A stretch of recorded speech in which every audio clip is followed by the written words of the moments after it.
Le sauvage me dit « Tout est clair. On peut comparer un train de Pâques à un train de Pâques.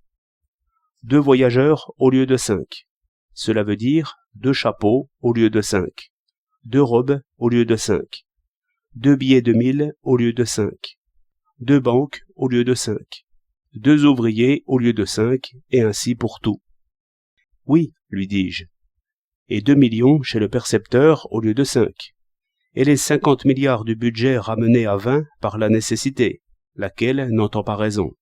Ce n'est peut-être pas si noir, mais enfin, si c'était ainsi, il faudrait pourtant vivre, et l'on vivrait. L'on vivrait mieux, dit le sauvage. On cherche à réduire les folles dépenses pour la guerre, qui ne nous prépare que des maux. On n'arrive à rien. On voudrait concevoir des chemins de fer qui ne nous ruinent pas et des omnibus qui gagnent honnêtement leur vie. C'est comme si vous parliez à des sourds. On voudrait limiter le nombre des banques, comme on fait pour les débits de boissons, mais tous se cramponnent à leur poste fragile. Aucun ne veut déserter l'édifice branlant. Tout va s'aplatir et les déposer tous par terre un peu rudement.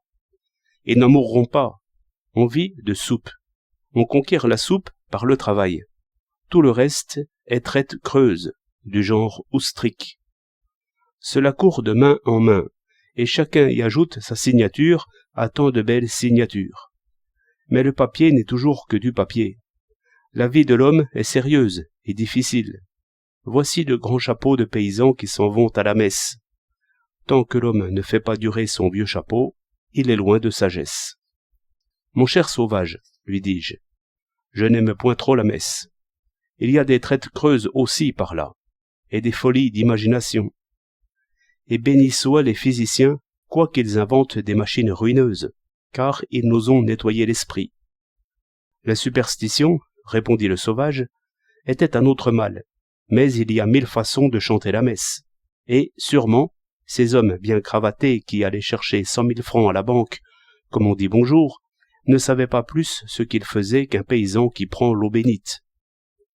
4 ans d'âge, voilà la sagesse gouvernante et administrative. Et le spectre de la guerre ressemble à tous les spectres. Il se lève aussi des cimetières, et tous ces enfants ramènent leurs draps par-dessus leur tête tant ils ont peur. Quant à vos physiciens, j'en veux rire un peu. Ils pensent par millions et milliards d'années-lumière.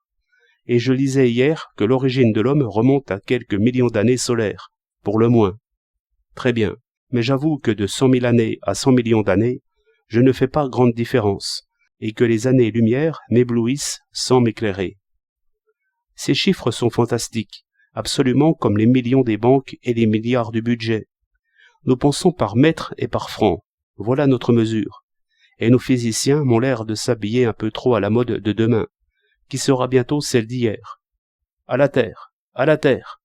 Nous n'avons pas le moyen de penser en avion, et je rêve, mon cher, d'une grande réforme intellectuelle qui ramènerait nos idées tout près de l'expérience, d'après les beaux exemples de Faraday et de Tyndall.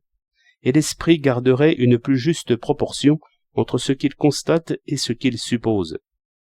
Mais qui pèsera les richesses imaginaires tant qu'il peut les passer aux voisins? La chose est plus sage que nous, et il nous ramène. 2 voyageurs au lieu de 5. Si l'épreuve est aussi sévère que je la vois, il se montrera une nouvelle économique, et une nouvelle morale, et une nouvelle physique.